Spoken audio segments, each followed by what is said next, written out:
6 വർഷമായിട്ടും 1 രൂപ മാറ്റം വരുത്താതെ അതേ വിലയ്ക്ക് ഇന്നും കർഷകർക്ക് കൊടുക്കുന്ന ഒരാളാണ്. ആമസോണിൽ ഫ്ലിപ്കാർട്ടിൽ ഇങ്ങോട്ട് വാങ്ങി വെച്ചോ, ഈ ബൾബിന് ചോട്ടിൽ മാത്രം വിരിക്കും, ആ മൂലത്തെ മുട്ട വിരിയില്ല. നമ്മുടെ മുട്ട അങ്ങനെയില്ല, ആ ഇൻക്യുബേറ്റർ മൂലയ്ക്ക് വെച്ചാലും വിരിയും. അത് കാൽവർഷം എന്ന സംഭവം ഉണ്ട്, അത് ചെയ്താൽ മാത്രമേ വിരിയുള്ളൂ. എന്റെ 99 മില്ലുണ്ട്, 200 വെച്ച് 4 മുട്ട 5 മുട്ടയൊക്കെ പോയിട്ടുള്ളൂ. വീഡിയോ എന്റെ കയ്യിലുണ്ട്. ഞാൻ അതൊക്കെ ആളുകൾ കൊടുത്ത് നമ്മൾ വിശ്വാസപ്രകാരം മാത്രമേ ഞാൻ ചെയ്യുള്ളൂ. ഈ ടൈല് മുട്ട വെച്ച് കഴിഞ്ഞാൽ ആ ടൈൽ ഇതെങ്ങനെ ഇറങ്ങിയുള്ളൂ. അപ്പൊ ഇതിന്റെ അടി ചൂട് കിട്ടില്ല. തഞ്ച് വെക്കുക, ജസ്റ്റ് അങ്ങനെ ഉച്ച കൊടുക്കുക. ഓ സന്തോഷട്ടോ. ഓ സംഭവം എന്താ, അവര് കുറെ തെർമോക്കോളൊക്കെ ഉണ്ട്. ഈ തെർമോക്കോളിന് എന്ത് സംരംഭം? തെർമോക്കോളം കൊണ്ടാണ് നമുക്ക് സംരംഭം തുടങ്ങുന്നത്. കാര്യം വെച്ച് കഴിഞ്ഞാൽ 1800 രൂപ ചെലവുണ്ടെങ്കിൽ വീട്ടില് ചെറിയൊരു സംരംഭം തുടങ്ങാം. 1800 രൂപ 1800 രൂപ ചെറിയൊരു സംരംഭം തുടങ്ങാം. ഈ 1000 എന്താ തുടങ്ങാൻ പറ്റുന്നത്? നമ്മൾ ഒരു 100 മുട്ട വിരിയിപ്പിക്കാം.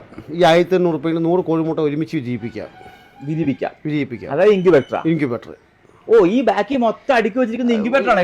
കാരണം മൊത്തം ഇൻക്യുബേറ്റർ 100-200 മുട്ട വയ്ക്കുന്ന ഇൻക്യുബേറ്റർ ആണ്. ഇതെല്ലാം ഇത് 200 മുട്ട വയ്ക്കുന്നത്, 100 മുട്ട വയ്ക്കുന്നത്. ഇത് 100 മുട്ട വെക്കുന്നത്, ഇത് 200 മുട്ട വെക്കുന്നത്. തെർമോക്കോൾ ഉണ്ടാക്കണം അല്ലേ? തെർമോക്കോൾ ആയാൽ മാത്രമേ നമുക്ക് ചൂട് നിൽക്കുള്ളൂ.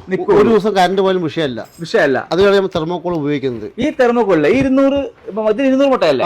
200 മുട്ടയുടെ ഈ ഇൻക്യുബേറ്ററിന് എത്ര രൂപയാണ് നമുക്ക് കോസ്റ്റ് വരുന്നത്? ഇത് 2500 രൂപ വില. ഇവിടെ നിന്ന് എടുക്കുന്നത് 2500 രൂപ. നമ്മൾ കൊറിയർ അയക്കുമ്പോൾ 300 ചാർജ്, 2800 ടോട്ടല്. 2800 രൂപയ്ക്ക് കൊറിയർ ചാർജ് അടക്കം നമുക്ക് ചെയ്യാൻ പറ്റും. 2800 രൂപയ്ക്ക്. ഇത് ചെയ്യുന്നത് 2 പേരാണ് ചെയ്യുന്നത്. ഞാനിത് സന്തോഷേട്ടനും പിന്നെ സന്തോഷേട്ടന്റെ വൈഫും. ഞങ്ങൾ ചെറുതായിട്ട് തുടങ്ങിയതാണ്. എനിക്കായിട്ട് തുടങ്ങിയതാണ്. ഞാൻ എനിക്കായിട്ട് ഉണ്ടാക്കിയ ഇൻക്യുബേറ്റർ. എത്ര വർഷം മുമ്പ് തുടങ്ങിയത്? 6 വർഷം മുമ്പ് തുടങ്ങിയാണ്. 6 വർഷം മുമ്പാണ് ഈ സാധനം തുടങ്ങുന്നത്. അതെ. അന്ന് എത്ര രൂപ വിറ്റത്? അന്ന് ഞാൻ ഇത് ചരിത്രം പറഞ്ഞ ഒരു സംഭവം. കറണ്ട് പോകാൻ എന്റെ ജീവിതത്തിൽ ഇത്രയും മാറ്റം വരാൻ കാരണം പോയത് കൊണ്ട്. അത് കാര്യം വെച്ച് കഴിഞ്ഞാൽ ഞാൻ 80 താറാമുട്ട വാങ്ങിയിട്ട് ഒരു ഇൻക്യുബേറ്റർ ഉണ്ടാക്കി. അന്ന് ടാപ്പ് ഒന്നും ഒടിച്ചിട്ടില്ല, ഇതൊന്നും ഉണ്ടായില്ല. സിമ്പിൾ തെർമോക്കോൾ മാത്രം ഉണ്ടാക്കിയോ. അപ്പൊ ഞാൻ തരും 80 മുട്ട വെച്ചിട്ട് ഞങ്ങൾക്ക് വാട്സപ്പ് കൂട്ടായ്മകളുണ്ട്. അപ്പൊ ഞാൻ തരുമോ 80 മുട്ട പോയപ്പോൾ ഞാൻ 80 മുട്ട വെച്ചിട്ട് ഒരു ദിവസം കറണ്ട് പോയി. ഞാൻ നമ്മുടെ ഗ്രൂപ്പിൽ ചർച്ചയ്ക്ക് കിട്ടും. ചർച്ചയ്ക്ക് കിട്ടപ്പോൾ കുറെ ആളുകൾ പറഞ്ഞു സന്തോഷേട്ടാ അത് വിരിയില്ല, കളഞ്ഞേക്ക് പറഞ്ഞു. പിന്നെ ഞാൻ ടോർച്ച് എടുത്ത് നോക്കിയപ്പോൾ ചെറിയ അനക്കങ്ങൾ കണ്ടപ്പോൾ എനിക്ക് സംശയം, എനിക്ക് വിരിയാൻ ചാൻസ് ഒരു കുറച്ചൊക്കെ കിട്ടും, പകുതിയും കിട്ടുമെന്ന് എൻ്റെ ധാരണയുണ്ടാവും. എന്തായാലും നോക്കി 28ാമത്തെ ദിവസം എനിക്ക് 76 കുഞ്ഞുങ്ങൾ കിട്ടി. 76 എണ്ണം കിട്ടി. അത് ഞാൻ കറക്റ്റ് ചെറിയൊരു പടുകളൊക്കെ ഉണ്ടാക്കി കൈക്കോട്ടും കൂടി ടാർപ്പായൊക്കെ വെച്ച് അതിൽ വെള്ളമൊക്കെ നിറച്ച് ഞാൻ ചെറിയൊരു വടിയൊക്കെ വെച്ച് താറാക്കൂടുകൾ മേക്ക് ചെയ്യാം. അതേ മേക്കുന്ന പോലെ ഞാൻ ഒരു വീഡിയോ ഒക്കെ ഞാൻ വാട്സപ്പ് ഗ്രൂപ്പിൽ ഇട്ട് അത് എല്ലാവർക്കും ഭയങ്കര ഇഷ്ടമായി. അത് നമ്മളെന്ത് അറിയോ, നേരെ അതിലൊരു പയ്യൻ വന്നിട്ട് ഈ ഇൻക്യുബേറ്റർ ടാപ്പൊന്നും ഒടിച്ചിട്ടില്ല, 2500 രൂപയ്ക്ക് വേണം തരുമോ ചോദിച്ചു. അത് പുള്ളി പറഞ്ഞ വിലയാണ്. അതെ, 2500. ആ വിലയ്ക്ക് ഇപ്പോഴും 6 വർഷം ഞാൻ ഇപ്പോഴും കൊടുത്തുകൊണ്ടിരിക്കുകയാണ്. ഈ 6 വർഷം മുമ്പ് ഈ 100 മുട്ട വയ്ക്കുന്ന ഇൻക്യുബേറ്റർ 3200 രൂപ 3300 രൂപ വിലയിലായിരുന്നു. ഇപ്പൊ അവരൊക്കെ മൂലയ്ക്കിരുന്നു. അതെ, നമ്മളും എന്നെ കർഷകർ 6 വർഷമായിട്ടും 1 രൂപ മാറ്റം വരുത്താതെ അതേ വിലയ്ക്ക് ഇന്നും കർഷകർക്ക് കൊടുക്കുന്ന ഒരാളാണ്. ഒരു ലാഭം എനിക്ക് ലാഭം കിട്ടും. എനിക്ക് 350 രൂപ 300 രൂപ ലാഭം കിട്ടും. അതായത് 200 മുട്ടയുടെ ഈ ഒരു സാധനം ഭാര്യ ഭർത്താവിൽ നിന്ന് ഉണ്ടാക്കി കൊറിയർ വിൽക്കുമ്പോ പുള്ളിക്ക് ആകെ കിട്ടുന്ന ചിലപ്പോൾ ഡാമേജ് ആയി നമ്മൾ റിട്ടേൺ വേറെ കൊടുക്കും. അതൊക്കെ നോക്കില്ല. അതൊക്കെ ഇത് തൊഴിൽ ബിസിനസ്സിലൊക്കെ പല ബുദ്ധിമുട്ടും പ്രയാസങ്ങളൊക്കെ ഉണ്ട്. അതൊക്കെ നമ്മൾ സഹിക്കുകയാണ്. അപ്പൊ നമ്മൾ 100 മുട്ട വയ്ക്കുന്ന ഇൻക്യുബേറ്ററിനകത്ത് 100 മുട്ട വെക്കുന്നല്ലേ, ഇതെങ്ങനെ വെക്കുന്നത് ഞാൻ കാണിച്ചു തരാം. പല ആളുകൾ സംശയങ്ങളുണ്ടാവും. തുറക്ക് ബൾബിട്. ആദ്യം പേപ്പർ വിരിക്കണം. ന്യൂസ് പേപ്പർ എന്താ വെച്ച് കഴിഞ്ഞാൽ നമ്മൾ വിരിയുമ്പോൾ ബ്ലഡ് ആവും. അപ്പൊ ഈ ഒരു പ്രാവശ്യം വിരിഞ്ഞു കഴിഞ്ഞാൽ ഇൻക്യുബേറ്റർ കളയാൻ പാടില്ല. നമ്മൾ ഇനി അടുത്ത ഈ ബ്ലഡ് ആയി കഴിഞ്ഞാൽ വിരിഞ്ഞു കഴിഞ്ഞാൽ പേപ്പർ എടുത്ത് മാറ്റിയ വൃത്തിയായി പേപ്പറോ തുണി വിരിക്കുക. എന്നാൽ ഇതേപോലത്തെ ഒരു പാത്രം വെള്ളം 1 ലിറ്റർ ഹ്യൂമിഡിറ്റി എന്ന് പറയും. അത് നമുക്ക് ഈർപ്പം വേണം. കോഴിക്കും ഈർപ്പമുണ്ട്. ആ ഈർപ്പത്തിനായിട്ട് നമ്മൾ ഒരു ലിറ്ററിന് 1 ലിറ്ററിന് മിറവാട്ട് കുപ്പി 1/4 ഭാഗം കട്ട് ചെയ്യാം. ഒരു വലിയ അരി കട്ട് ചെയ്യാം. കറക്റ്റ് ഫാനിന്റെ തൊട്ട് താഴെ വെള്ളം വെച്ചു. വെള്ളം വെച്ചു. നമ്മള് മുട്ട അങ്ങനെ നിരത്തി വെച്ചു. ഇതാ നോക്കി മുട്ടക്കി. അപ്പൊ ഈ മൂലിക്ക് വെച്ചാലും പിരിയും, അങ്ങനെ വെച്ചാലും പിരിയും. അതാണ് നമ്മുടെ ഇൻക്യുബേറ്റർ പ്രത്യേകത. കാര്യം ചില ആളുകൾ ഉണ്ടാക്കി കഴിഞ്ഞാൽ ഈ ഫാൻ്റെ ആമസോണിൽ ഫ്ലിപ്കാർട്ടിൽ ഇൻക്യുബേറ്റർ വാങ്ങി വെച്ചോ, ഈ ബൾബിന് ചോട്ടിൽ മാത്രം പിരിക്കും, ആ മൂലത്തെ മുട്ട വിരിയില്ല. നമ്മുടെ മുട്ട അങ്ങനെയില്ല. ആ ഇൻക്യുബേറ്റർ മൂലിക്ക് വെച്ചാലും പിരിയും. അത് കാൽവർഷം എന്ന സംഭവം ഉണ്ട്, അത് ചെയ്താൽ മാത്രമേ അത് വിരിയുള്ളൂ. അപ്പൊ നമ്മൾ ഫ്ലഗ് കുത്തിയില്ലേ, ഓണാക്കി. ഇതൊന്നും കത്തിയില്ല, ഓണാണ്. ബൾബിൽ ഫ്ലഗ് വിട്ട് ഏതും കത്തിയില്ല. ഇത് 12 വാട്ട് അഡാപ്റ്റർ ആണ്. ഈ അഡാപ്റ്റർ കുത്തിയത് മാത്രം വർക്കുള്ളൂ. വർക്ക് ചെയ്തു. അപ്പൊ നമ്മൾ ഈ സെൻസർ ഉണ്ടല്ലോ, ഈ സെൻസർ വേണമെങ്കിൽ ഇതങ്ങനെ കെട്ടിട്ട് കൊടുക്കും. എന്താ കാര്യം ഹൈറ്റ് ഇതിപ്പോ നമ്മൾ അറിഞ്ഞു കഴിയുമ്പോൾ ഈ സെൻസർ വേണ്ടി പുറത്തേക്ക് കഴിഞ്ഞാൽ അവിടെ ബൾബ് കത്തിക്കൊണ്ടേയിരിക്കാൻ ചെയ്യാം. ഇതിപ്പോ ഇങ്ങനെ ഇട്ടു അറിയാണ്ട് ഇങ്ങനെ ഇട്ട് കഴിഞ്ഞാൽ അവിടെ ബൾബ് കത്തിക്കൊണ്ടേയിരിക്കും. ഈ മീറ്റർ അങ്ങനെ തന്നെ നിൽക്കും. അതിനോട് ബൾബ് വയ്ക്കും. അപ്പോൾ മുട്ടയൊക്കെ ചൂടായി പോകും. അപ്പോൾ നമ്മൾ എപ്പോഴും ശ്രദ്ധിക്കേണ്ട കാര്യം ഇതിന് ഉള്ളിക്കിടുക. അതൊക്കെ അപ്പോൾ ഇനി വരില്ല. ആയില്ലേ? അപ്പോൾ നമ്മൾ ആയില്ലേ, ഈ ഫാനിന്റെ നേരെ തന്നെ വെള്ളം ഫാനിന്റെ നേരെ തൊട്ട് താഴെ 18 ദിവസം വരെയും 1 ലിറ്ററിന്റെ കുപ്പിയും 18ാമത്തെ ദിവസം നമുക്ക് കുറച്ച് വട്ടം കൂടണം. അപ്പോൾ നമ്മൾ എന്ത് ചെയ്യും, 18 ദിവസം കഴിയുമ്പോൾ 18 ദിവസം വരയ്ക്ക് നമുക്ക് 75 ഡിഗ്രി ഹ്യൂമിഡിറ്റി ആവശ്യം, 75% ഹ്യൂമിഡിറ്റി ആവശ്യം. 18ാമത്തെ ദിവസം ഹാച്ചിങ് ആണ്. ഈ ഹാച്ചിങ് സമയത്ത് എന്ത് അറിയോ, നമുക്ക് 85 ഡിഗ്രി വേണം. 85% സോറി 85% ഈർപ്പം വേണം. ഹ്യൂമിഡിറ്റി എന്ന് പറയും, അത് വേണം. അപ്പൊ നമ്മൾ അറിയോ, ഈ 1 ലിറ്റർ കുപ്പിയുടെ വട്ടത്തിനേക്കാൾ സകലം കൂട്ടി വയ്ക്കുക. ഒരു 2.5 ലിറ്റർ പെപ്സി കുപ്പിയിലെ ഇതേപോലെ കട്ട് ചെയ്ത് വെക്കുക. അതായത് ഇത് മാറ്റും 18ാമത്തെ ദിവസം ഇത് മാറ്റും.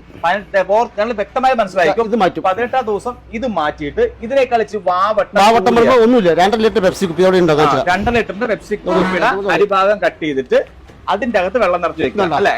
ഇതാണ് വ്യത്യാസം. അപ്പൊ കുറച്ച് വാവട്ടം കിട്ടും. ഇത് 18ാം ദിവസം മാറ്റണം, അത്രേ ഉള്ളൂ. അത് മാറ്റി അത് വെച്ചാൽ നല്ല റിസൾട്ട് കിട്ടും. അപ്പൊ മുട്ടയൊക്കെ നല്ല ചൂടായിരിക്കും സമയം. അപ്പോൾ ഇതായിരിക്കും ഈ 18 ദിവസം മുട്ട നല്ല ചൂടായിരിക്കും. അപ്പൊ വെള്ളം വയ്ക്കും, കുറച്ച് ഈർപ്പം കിട്ടും. അപ്പൊ ഉള്ള കുഞ്ഞുങ്ങൾക്ക് കറക്റ്റ് ആയിട്ട് വിരിഞ്ഞു കിട്ടും. അതാണ് നമ്മൾ 85% വിരിയെന്ന് പറയുന്നത്. എന്റെ 99 വിരിയുണ്ട്.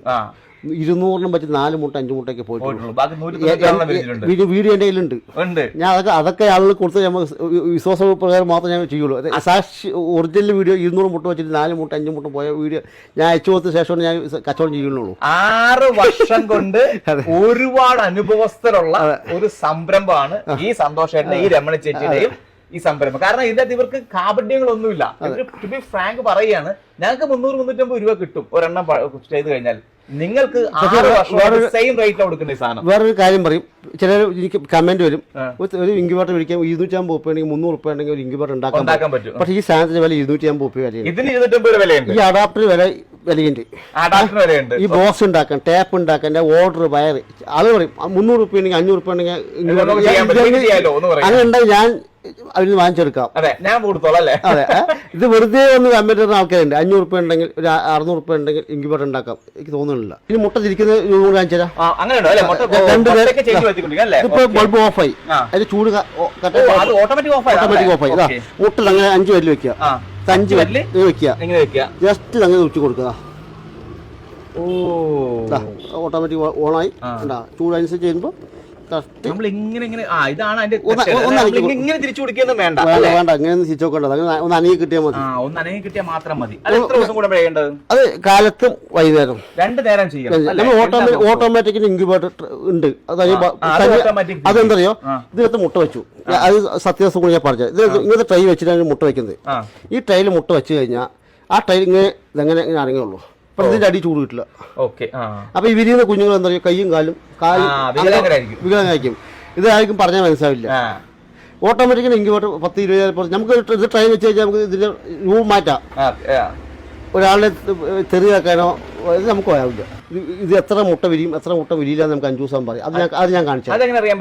നമ്മൾ മൊബൈലിൽ ഫ്ലാഷ് ലൈറ്റ് അടിച്ചു, ലൈറ്റൊക്കെ ഓഫ് ആക്കണ്ട. ഞാൻ നിങ്ങൾക്ക് ജസ്റ്റ് ഇത് അറിയാൻ വേണ്ടി പറയും. ലൈറ്റൊക്കെ ഓഫാക്കി രാത്രി വൈകുന്നേരം ചെയ്താൽ മതി. നമ്മളൊരു മുട്ട എടുത്തു. ഇതൊരു മുട്ട എടുത്തിട്ട് നമ്മൾ ജസ്റ്റ് ഇത് രാത്രി ആകുമ്പോൾ ഇത് മുട്ടയില്ലേ, ഇത് നമുക്ക് 5 ദിവസം അങ്ങനെ നോക്കിക്കഴിഞ്ഞാൽ ഇതേപോലെ ഉണ്ടെങ്കിൽ അത് വിരിയില്ല. ഇതേപോലെ ഉണ്ടെങ്കിൽ വിരിയത്തില്ല. കാരണം ഇതിന്റെ ഒരു ഇതും വരുന്നില്ല, പൂവല്ലാത്ത മുട്ടയാവും. ഇതിനകത്ത് ഡോട്ടും നരമ്പും കാണാം. ഇങ്ങനെ നരമ്പ് കാണാം, ഡോട്ടും നരമ്പും ഇതിന്റെ ഉണ്ടാവും. അത് വിരിയും.